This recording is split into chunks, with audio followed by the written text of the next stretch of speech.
Assalamualaikum warahmatullahi wabarakatuh.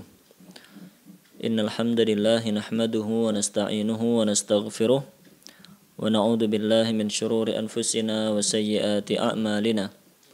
May yahdihillahu fala mudilla lahu wa may yudlilhu fala hadiyalah. Asyhadu an la ilaha illallah wahdahu la syarika lah wa asyhadu anna Muhammadan 'abduhu wa rasuluh.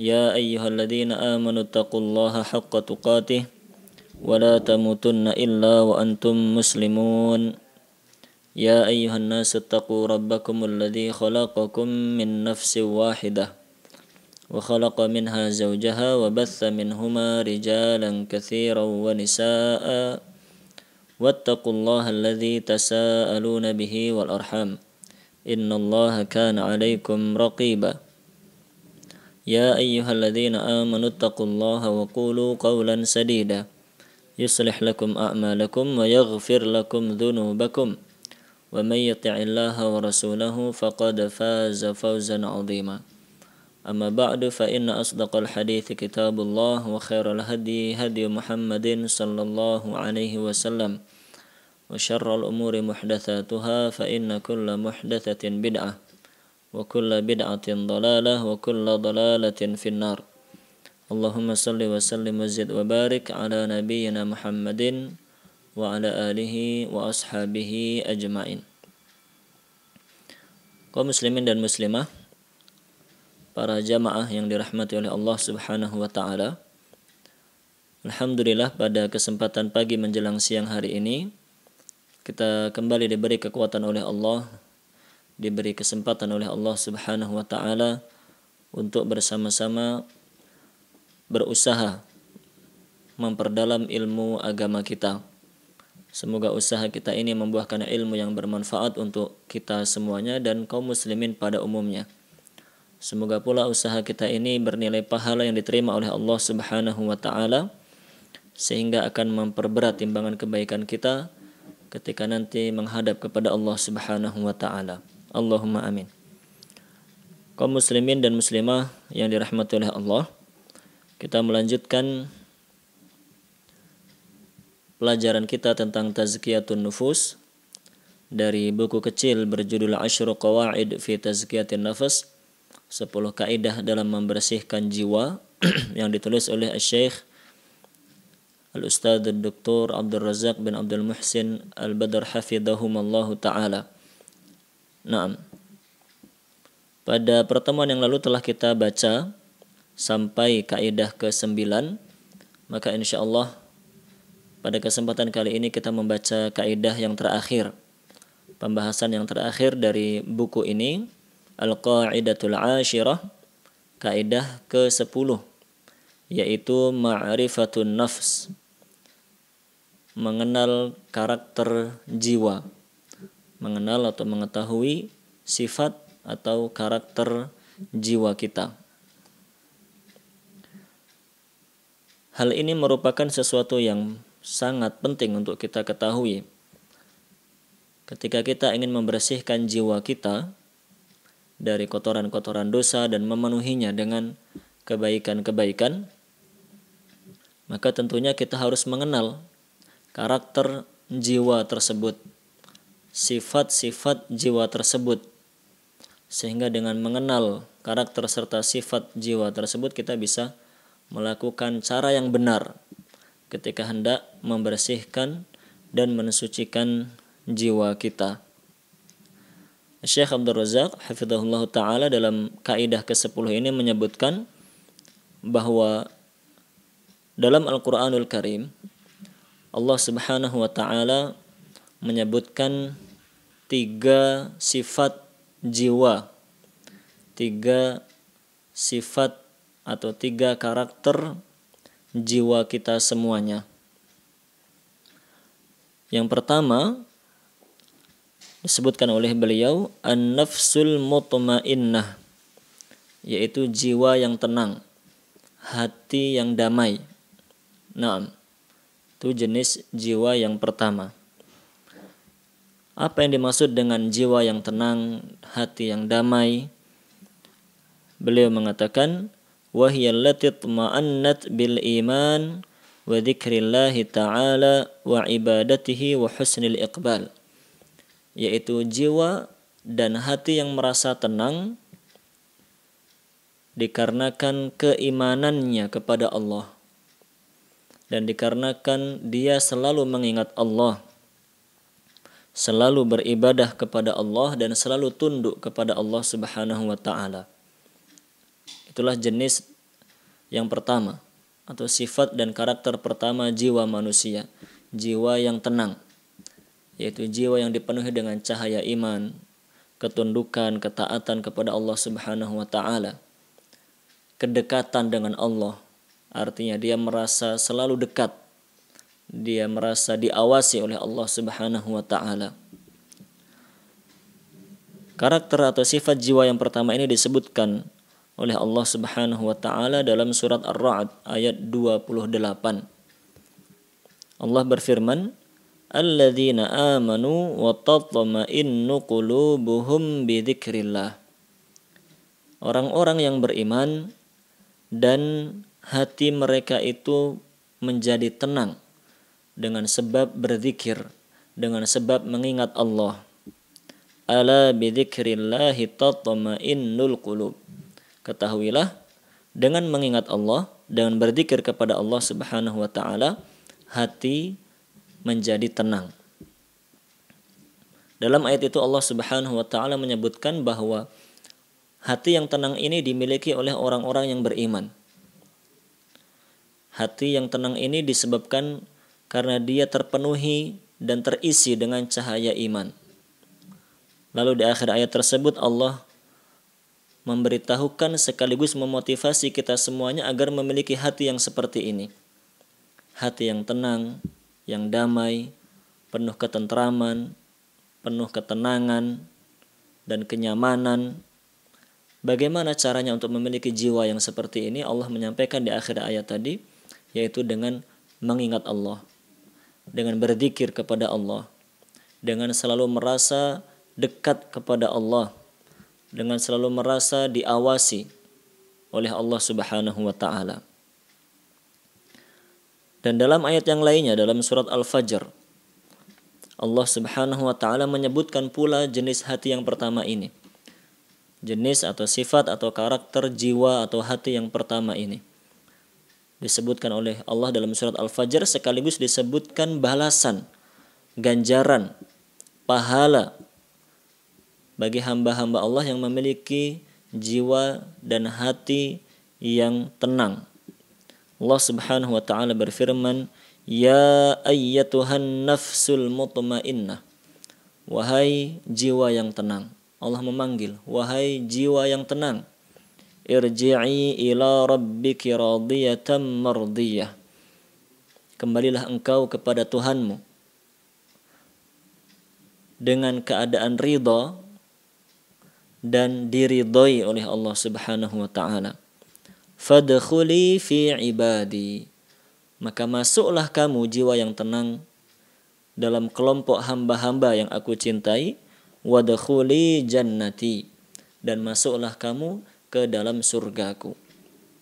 Kaum muslimin dan muslimah yang dirahmati oleh Allah Subhanahu wa taala, dalam ayat tersebut Allah menyebutkan bahwa jiwa yang tenang ini akan diberi pahala terbaik oleh Allah dengan surga Allah Subhanahu wa taala. Jiwa yang tenang ini akan dikumpulkan oleh Allah bersama hamba-hamba lain yang memiliki jiwa yang baik pula, yang penuh dengan cahaya keimanan dan ketaatan kepada Allah Subhanahu wa taala. Mereka akan dikumpulkan oleh Allah di tempat yang mulia. Mereka akan dibangkitkan oleh Allah Subhanahu wa taala dan dimasukkan ke dalam tempat yang mulia, yaitu surga Allah Subhanahu wa taala. Maka sungguh itu merupakan cita-cita tertinggi kita semuanya. Keinginan kita semuanya untuk menjadi hamba-hamba yang seperti itu, yang diridhai oleh Allah, dicintai oleh Allah di dunia hingga di akhirat. Di dunia diberi hati yang tenang, yang damai, yang aman, yang tentram. Naam, kemudian di akhirat akan dimasukkan ke tempat yang penuh ketenangan dan keamanan pula, yaitu surga Allah Subhanahu wa taala. Bagaimana untuk bisa menjadi hamba yang seperti itu, yang memiliki hati dan jiwa yang seperti itu, telah disebutkan oleh Allah dalam ayat 29 surat Ar-Ra'd tadi, yaitu dengan kita mengingat Allah, berzikir kepada Allah, mendekatkan diri kepada Allah Subhanahu wa taala, menyibukkan hati kita, menyibukkan tubuh kita dengan ketaatan-ketaatan kepada Allah Subhanahu wa taala. Naam. Kemudian jenis yang kedua, karakter yang kedua yang dimiliki jiwa manusia adalah an-nafsul lawwamah. Jiwa yang banyak mencela atau hati yang banyak mencela pemiliknya. Didefinisikan oleh Syekh Abdul Razak hafizahullah taala, an-nafsul lawwamah adalah allati talumu sahibaha ala fi'lihil khata', yaitu jiwa yang mencela pemiliknya, yang merendahkan pemiliknya ketika pemilik hati itu melakukan kesalahan, au taqsirihi fil wajib, atau dia tidak maksimal dalam melaksanakan perintah yang wajib, au tafritihi fit ta'ah, atau dia bermalas-malasan untuk melaksanakan ketaatan. Jenis yang kedua ini disebutkan oleh Allah Subhanahu wa taala dalam surat Al-Qiyamah ayat yang kedua, wala uqsimu bin nafsil lawwamah, dan aku bersumpah, kata Allah, dan aku bersumpah dengan jiwa yang banyak mencela. Maksudnya yang mencela pemiliknya ketika dia melakukan kesalahan dan tidak melaksanakan ketaatan kepada Allah Subhanahu wa taala. Jiwa yang kedua ini pun masih menjadi jiwa yang baik. Dia adalah jiwa yang bersih, di mana ketika pemiliknya, ketika orangnya melakukan perbuatan dosa dan maksiat, dia akan mencela pemiliknya, dia akan mengingatkan, dia akan mengajak pemiliknya untuk menjauhi perbuatan dosa tersebut. Jadi jenis yang pertama itu sangat-sangat baik, itulah yang sempurna, jiwa yang tenang, penuh dengan cahaya keimanan. Jenis kedua ini pun masih baik karena dia mencela pemiliknya, memarahi pemiliknya, mengingatkan pemiliknya ketika pemilik jiwa itu, pemilik hati itu melakukan kesalahan-kesalahan, melakukan maksiat ataupun meninggalkan perintah-perintah Allah Subhanahu wa taala yang wajib. Kemudian jiwa yang ketiga, jenis jiwa yang ketiga adalah an-nafsul ammaratu bis-su. Jiwa yang memerintahkan kepada keburukan. Inilah jenis ketiga yang paling buruk, paling jelek, paling rendah, paling hina di sisi Allah, yaitu hati atau jiwa yang terus memotivasi pemiliknya untuk melakukan kesalahan dan keburukan. Syekh Abdul Razak mendefinisikan nafsul ammarah bis-su, beliau mengatakan, hiya allati tahuthu sahibaha ala fi'lil muharramat, adalah jiwa yang mengajak pemiliknya untuk melakukan hal-hal yang haram, wartikabil atham, melakukan perbuatan-perbuatan dosa, wa taquduhu ila mawatinil munkarat, mengajaknya ke tempat-tempat kemungkaran, wa mawadi'ir radilah, dan ke tempat-tempat maksiat, wa tadfa'uhu ila fi'lil qaba'ihi war radail, dan mendorongnya, memotivasinya untuk mengerjakan hal-hal yang buruk dan hal-hal yang hina di sisi Allah Subhanahu wa taala. Itu jiwa yang paling buruk. Yang ada di dalamnya adalah keburukan. Yang difikirkannya selalu keburukan dan maksiat. Kalau tidak bermaksiat yang berbau syahwat, dia bermaksiat berbau syubhat, waliyadzubillahi min dzalik. Kalau tidak mengejar lawan jenis, dia mengejar harta. Kalau tidak mengejar harta, dia mengejar makanan, syahwat perut, mengejar minuman. Kalau tidak mengejar itu, dia mengejar tahta. Kalau tidak mengejar tahta, dia akan mengejar yang lainnya. Banyak perbuatan maksiat, perbuatan buruk yang terbentang di kehidupan kita ini. Jenis jiwa yang ketiga adalah jiwa yang mengajak kepada perbuatan-perbuatan maksiat itu, memotivasi, menimbulkan pikiran-pikiran negatif. Itu adalah jiwa yang paling buruk. Jiwa seperti ini disebutkan oleh Allah Subhanahu wa taala dalam surat Yusuf ayat 53. Allah berfirman, "Wa ma ubarri'u nafsi," dan aku tidaklah membersihkan diriku. Innan nafsa la'ammaratun bis-su'i illa ma rahima rabbi.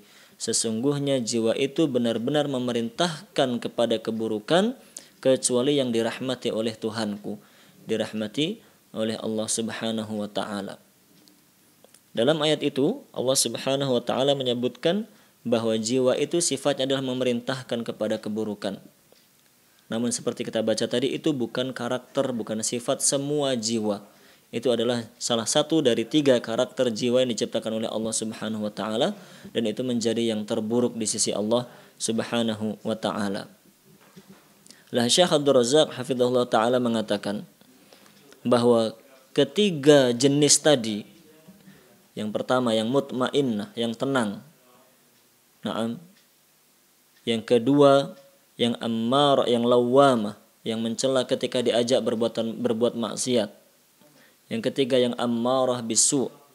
Ketiganya ini kata beliau bisa berbolak-balik, bersilih ganti dalam diri seorang hamba. Kita semuanya tanpa terkecuali. Kadang-kadang kita itu memiliki jiwa yang pertama, memiliki hati yang pertama. Ketika iman sedang naik, hati kita penuh dengan keimanan dan ketaatan kepada Allah, maka hati kita selalu menginginkan kebaikan, memikirkan kebaikan, mengajak kepada kebaikan. Namun kadang-kadang kita waliyadzubillah ketika iman sedang down, kita menjadi orang yang jiwanya adalah jenis yang ketiga, yang dipikirkan selalu maksiat, selalu dosa, yang dicari selalu yang berbau maksiat kepada Allah Subhanahu wa taala. Kata Syekh Abdul Razak, ketiga jenis itu bersilih ganti datangnya. Kadang kita yang pertama, kadang kedua, kadang ketiga. Dan kadang pula kata beliau, qad tajtami'u hadhihi sifat 'indal insan fi yaumin wahid. Bahkan ketiganya itu bisa berkumpul menjadi satu dalam satu hari. Bisa seseorang itu dalam satu hari berubah-ubah jiwanya. Satu hari misalnya pagi dia taat, siang ahli maksiat, seterusnya. Berubah-ubah seperti itu. Intinya kaum muslim dan muslimah jamaah dirahmati oleh Allah. Dalam kaidah yang ke-10 ini Syekh Abdul Razak hafizahullah taala menjelaskan kepada kita bahwa begitulah keadaan hati dan keadaan jiwa kita. Berubah-ubah. Kadang sangat baik, kadang sangat buruk, waliyadzubillah. Maka ketika kita ingin membersihkan jiwa kita, ingin membuat kita itu menjadi hamba yang selalu istiqomah di jalan kebaikan, kita harus mengenal jiwa kita sendiri. Kita sedang berada di keadaan yang pertama, kedua, atau ketiga. Jika kita sedang berada di keadaan yang ketiga, di mana jiwa kita itu mengajak kepada maksiat terus, berarti kita harus mengekangnya, harus memaksanya supaya tunduk kepada kita, tunduk kepada perintah-perintah Allah Subhanahu wa taala. Harus dilawan bisikan-bisikan seperti itu. Harus diredam dan dipadamkan syahwat yang sedang membara yang ada di dalam jiwa kita. Bagaimana cara meredamnya? Dengan banyak cara yang telah kita baca di kaidah-kaidah sebelumnya. Dengan berdoa kepada Allah. Itu ya senjata utama kita, memohon pertolongan kepada Allah Subhanahu wa taala. Kemudian yang kedua, dengan mencontoh Rasulullah sallallahu alaihi wasallam bagaimana beliau dalam kehidupan ini selalu mengutamakan agama Allah dibandingkan kepentingan-kepentingan pribadi beliau. Kemudian dengan mencari teman-teman yang baik, berkumpul dengan teman-teman yang baik, dan seterusnya seperti kaidah-kaidah yang telah kita baca di pertemuan-pertemuan sebelumnya. Itu yang harus kita lakukan ketika jiwa kita sedang berada di level yang paling buruk tadi, yang paling rendah. Jiwa kita mendorong kepada keburukan.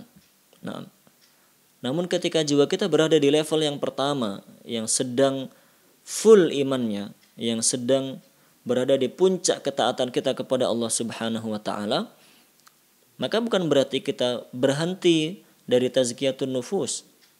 Ketika itu pun kita tetap harus tazkiyatun nufus. Apa yang dilakukan kalau jiwa kita sudah selalu berada di dalam ketaatan seperti itu? Yang harus kita lakukan adalah tahliyah, memperbanyak amal-amal kebaikan. Karena seperti disampaikan oleh Syekh Abdul Razak dalam kaidah-kaidah sebelumnya, bahwa tazkiyatun nufus itu terdiri dari 2 hal, takhliyatun wa tahliyah. Takhliyah artinya menghilangkan, menjauhi perbuatan-perbuatan dosa. Dan yang kedua adalah tahliyah, memperbanyak amal-amal kebaikan. Maka ketika jiwa kita sedang berada dalam keadaan tunduk, taat kepada Allah, menginginkan semua kebaikan, memotivasi menuju kebaikan, maka yang kita lakukan adalah yang kedua, yaitu tahliyah, yaitu kita terus memperbanyak kebaikan agar kita bisa istiqomah, selalu berada dalam kebaikan. Karena satu kebaikan mendorong dan menimbulkan kebaikan-kebaikan selanjutnya. Dengan demikian kita berharap agar kita terus berada dalam ketaatan hingga akhir hayat kita. Nah, itu yang dimaksud oleh Syekh Abdul Razak hafizahullah taala dalam menerangkan 3 jenis karakter jiwa manusia. Bahwa kita harus mengenali jiwa kita sedang berada di level yang mana, kemudian harus benar dalam usaha membersihkan jiwa kita, dalam usaha kita tazkiyatun nufus harus benar mana yang dilakukan. Karena kalau asal melakukan tazkiyatun nufus dan ternyata salah cara yang kita lakukan, tidak akan membuahkan hasil. Atau jika pun membuahkan hasil, itu adalah hasil yang tidak maksimal. Naam. Wallahu a'lamu bissawab. Okay. Kemudian di akhir pembahasan kaidah yang ke-10 ini, Syekh Abdul Razak hafizahullahu taala memberikan permisalan yang baik, yang sangat penting untuk kita renungi bersama. Bagaimana bahwa dalam usaha kita tazkiyatun nufus itu betul-betul membutuhkan perjuangan dan pengorbanan yang tidak sedikit. Membutuhkan pengorbanan tidak sedikit, membutuhkan usaha yang panjang, tidak mudah dan tidak instan. Kita tidak bisa secara mudah hanya dalam hitungan jam atau bahkan dalam hitungan menit kita ingin menjadi hamba yang tiba-tiba sangat taat kepada Allah. Tidak demikian. Untuk menjadi hamba yang seperti itu kita butuh perjalanan yang jauh, usaha panjang, pengorbanan yang banyak. Beliau menyampaikan hal tersebut dengan menyebutkan perkataan Ibnul Qayyim rahimahullahu ta'ala, yang Ibnul Qayyim menggambarkan atau memberi permisalan bagaimana perjuangan yang harus kita lakukan dalam usaha membersihkan jiwa kita. Nah, permisalan sangat bagus disebutkan oleh Ibnul Qayyim rahimahullahu taala dalam Madarijus Salikin. Dinukil oleh Syekh Abdul Razak di sini secara utuh agar faedahnya bisa kita fahami bersama dengan sempurna. Nah, Ibnul Qayyim rahimahullahu taala mengatakan, insyaallah saya bacakan secara sempurna pula agar bisa kita banyak mengambil faedah. Ibnul Qayyim rahimahullah ta'ala mengatakan, An-nafsu jabalun 'azimun. Jiwa kita, hati kita itu adalah gunung yang menjulang tinggi. Meskipun hati itu secara fisik dia kecil, tidak besar. Kata Ibnul Qayyim, hati dan jiwa kita itu sebenarnya adalah gunung yang sangat-sangat tinggi, menjulang tinggi. Syaqun fi tariqis sayri ila Allah azza wa jal. Yang sangat sulit untuk bisa kita tempuh sampai kita menuju keridhaan Allah Subhanahu wa taala. Kemudian kata beliau, wa kullu sa'irin la tariqa lahu illa ala dzalikal jabal. Dan masalahnya adalah semua kita di dunia ini sedang menuju kepada Allah Subhanahu wa taala, dan satu-satunya jalan yang tersedia adalah jalan itu. Jalan yang kita tempuh harus jalan itu, jalan yang berlika-liku, jalan yang sulit, jalan yang menanjak, yang terjal, yang naik menanjak ke gunung yang sangat tinggi itu tadi. Fala budda an yantahiya ilaih. Maka mau tidak mau kita harus berusaha untuk bisa sampai di puncak gunung tersebut. Walakin minhum man huwa syaqun alaih. Maka di antara hamba-hamba Allah ada yang benar-benar mengalami kesulitan dalam usahanya untuk meraih ridha Allah. Dia betul-betul kesulitan ketika hendak mencapai puncak gunung tersebut, karena memang gunungnya menjulang tinggi dan jalannya itu sulit. Wa minhum man huwa sahlun alaih. Tapi ada di antara hamba-hamba Allah yang dengan mudah saja bisa mencapai puncak gunung tersebut. Wa innahu la yasirun ala man yassarahu Allahu azza wa jal, yaitu hamba-hamba yang diberi kemudahan oleh Allah Subhanahu wa taala. Naam. Selanjutnya Ibnu Qayyim menggambarkan, wa fi dzalikal jabal, di gunung yang menjulang tinggi itu, audiyatun wa syu'ubun wa aqabatun wa wuhudun wa syaukun wa ausajun wa ulayqun wa shibraqun wa lususun yaqtati'una at-tariqa 'ala as-sa'irin wa la siyama ahlul lailil mudlijin. Gunung yang menjulang tinggi, jalannya terjal, sulit ditempuh, ditambah lagi di jalan tersebut banyak duri-duri, banyak batu-batu tajam, banyak hewan-hewan buasnya. Bahkan ada perampok di sana, ada begal di jalan-jalan itu yang siap membegal siapa saja yang lewat di situ. Terutama bagi mereka yang melewati jalan itu di tengah malam. Itu permisalan Ibnu Qayyim sampaikan menggambarkan bagaimana usaha kita mencapai puncak gunung itu sangat-sangat sulit, karena banyak sekali halangan yang menanti kita di tengah perjalanan itu. Ibnu Qayyim melanjutkan, fa idza lam yakun ma'ahum 'udadul iman wa masabihul yaqin tattaqidu bi zaitil ikhbat. Naam, maka tidak lain kita berkewajiban untuk berbekal dengan keimanan, berbekal dengan cahaya keimanan di jalan yang gelap itu tadi, penuh dengan mara bahaya itu tadi. Kita harus memiliki cahaya keimanan dan memiliki pelita memasrahkan diri kepada Allah Subhanahu wa taala. Wa illa, jika kita tidak memiliki bekal itu, tidak punya penerangan iman, tidak punya pelita berupa berserah diri kepada Allah Subhanahu wa taala, ta'allaqat bihim tilkal mawani', kita pasti akan tidak bisa sampai ke atas karena terhalang oleh berbagai macam rintangan yang disebutkan tadi. Wa tashabbathat bihim tilkal qawati wa halat bainahum wa bainas sayr, kita tidak akan bisa melanjutkan perjalanan hingga puncak gunung karena begitu banyak halangan yang siap menyudahi perjalanan kita. Fa inna aktsara as-sa'irin fihi raja'u ala aqabihim lima ajazu an qat'ihi wa iqtihami aqabatihi. Ibnu Qayyim mengatakan, oleh karena itu tidak sedikit di antara hamba-hamba Allah yang berusaha mendaki gunung tersebut, akhirnya dia kembali turun,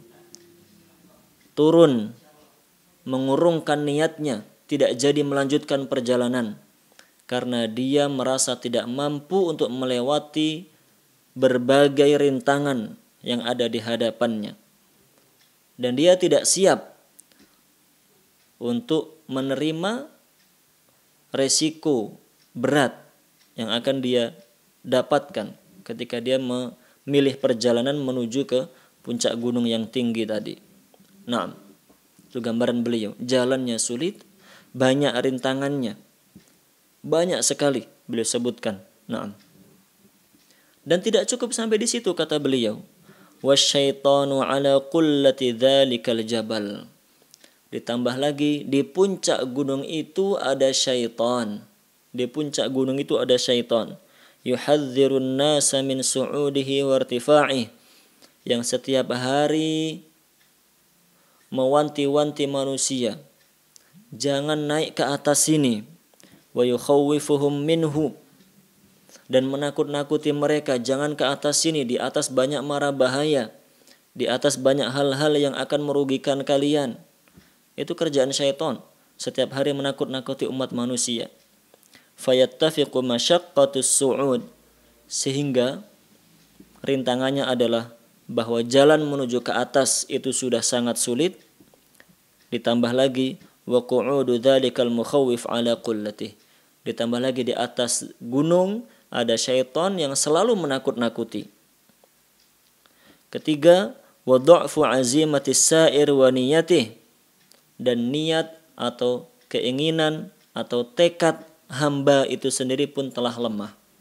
Bayangkan, jalannya sulit, banyak rintangan, di atas ada yang menakut-nakuti, dan orang itu sendiri keinginannya tidak kuat, tekadnya tidak bulat. Fayatawalladu min dzalikal inqita'u warruju'. Maka tidak asing jika banyak hamba Allah akhirnya kembali turun dari perjalanannya dan tidak jadi mendaki hingga puncak gunung tadi. Wal ma'sumu man 'asamahu Allahu 'azza wa jalla. Dan yang selamat adalah orang-orang yang diselamatkan oleh Allah Subhanahu wa ta'ala. Wa kullama raqa as-sa'iru fi dzalikal jabal. Dan bagi hamba Allah yang beriman, yang berusaha melewati segala rintangan tadi, dia terus berjalan ke atas. Setiap perjalannya semakin ke atas, semakin dia mendaki ke atas dan ke atas, semakin tinggi ke atas, ishtadda bihi siyahul qati'. Maka suara syaitan yang menakut-nakuti tadi akan semakin keras terdengar.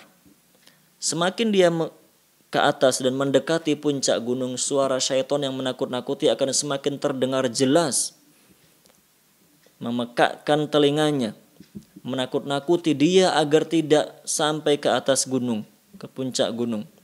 Wa tahdhiruhu wa takhwifuh, terus ditakut-takuti. Fa idza qata'ahu wa balagha qullatahu. Namun jika hamba mukmin itu tetap bersabar menempuh perjalanan yang sulit itu, melewati segala halangan dan rintangan, dan dia tidak memikirkan dengan bisikan-bisikan syaitan yang terus menakut-nakuti dia tadi, dan akhirnya dia sampai di puncak gunung itu, inqalabat tilkal makhawifu kulluhunna amanan. Maka semua rasa takut, rasa khawatir akan berubah menjadi rasa aman dan tentram. Wa hina idzin yashulus sair. Setelah itu perjalanan selanjutnya akan menjadi lebih mudah. Wa tazulu anhu awaridut tariq. Semua halangan yang ada di jalan tadi akan hilang seketika. Wa masyaqqatu aqabatiha, dan rasa lelah pun akan sirna. Wa yara tariqan wasi'an aminan. Setelah itu di hadapannya akan dibentangkan jalan yang luas untuknya, terbentang lurus, jalan yang aman tanpa ada halangan sedikit pun.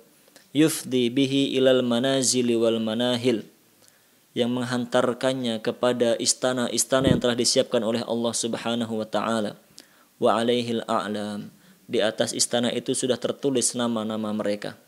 Ini istana fulan, ini istana fulan, ini istana fulan. Wa fihi al-iqamat qad u'iddat li rakbir rahman, dan di sanalah telah disediakan pula kendaraan-kendaraan menuju ridha Allah Subhanahu wa taala. Itulah contoh disebutkan oleh Ibnul Qayyim rahimahullahu taala. Usaha kita untuk menggapai ridha Allah, yaitu sampai kita menghadap kepada Allah dengan membawa jiwa dan hati yang bersih, itu butuh pengorbanan dan perjuangan yang tidak sedikit. Beliau menggambarkan tadi dengan gambaran dan contoh yang sangat-sangat bagus. Kita harus memahami yang seperti itu agar kita tahu bahwa di kehidupan ini bukan tempat untuk beristirahat. Dunia ini tempat kita untuk bercapek-capek, berlelah-lelah, berkorban dan berjuang. Kalau mau istirahat nanti di akhirat, di sana tempat kita beristirahat setelah kita dimasukkan ke dalam surga oleh Allah Subhanahu wa taala. Maka jangan sampai kita merasa capek, sudah sholat fardu 5 waktu, kok masih ada sholat sunnah. Naam, sudah ada puasa Ramadan, kok masih ada puasa sunnah. Sudah ada zakat wajib, kok masih ada infak dan sedekah. Kita melaksanakan yang sunnah-sunnah itu semampu kita, dan sebisa mungkin kita perbanyak.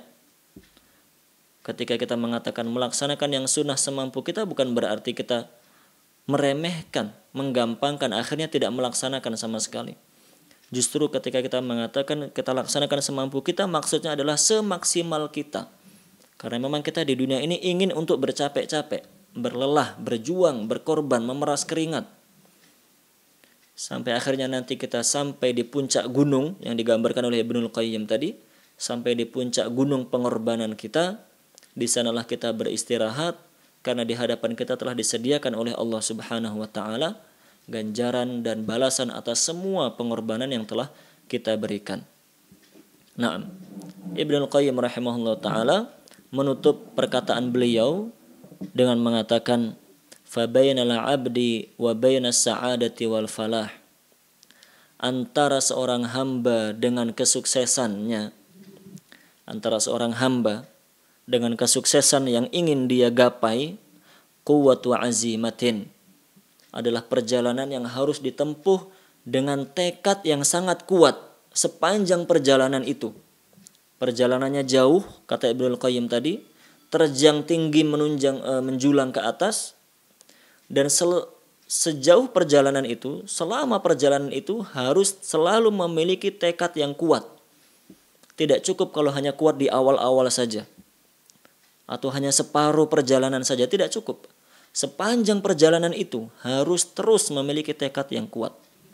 Wa sabru sa'atin, dan kesabaran yang terus menerus.